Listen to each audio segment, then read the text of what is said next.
Sasha Esser is a Brujah, Anarch Elder, and the unlikely child of Kirill, the Sheriff of Prague.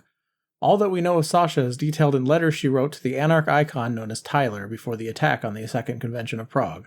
She is likely from Prague, but had no desire to ever return to the city and had been residing in California, a prominent Anarch bastion. Due to her time spent in Prague, she became a key source of information for the Anarchs in their preparation for the Second Convention. Despite her wishes, she was ultimately roped into attending the convention with her fellow Anarchs in order to aid in the background. Moreover, she quickly found herself forced into participating in the talks as the event began and things were not going well for them. She muses that it is for the best that Tyler is not present, as the opportunity to sever the heads of so many self-righteous vampires would not be an appropriate prelude to re-establishing peace with the Ivory Tower.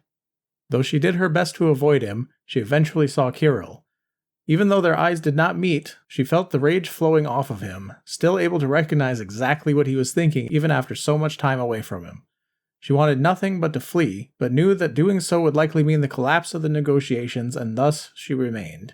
As the talks reached a sensitive stage and swiftly moved towards concluding, Sasha almost gave up her letter writing in favor of calling Tyler, but chose to respect the rules set forth for the convention about communication, knowing that the mysterious Nosferatu primogen Omnis monitors the electronic traffic in the city. She felt unsure of how things would play out, but remained hopeful. In her final letter on the eve of the final fateful night of the convention, Sasha attended a briefing in which Kirill was present. Feeling just as powerless as she had when she was still by his side, she hoped that he would not notice her, being distracted with his duties as a security expert for the meeting. Unfortunately, he did. She described the look he gave her as one that she had seen before. It is a look he gets right before he hunts.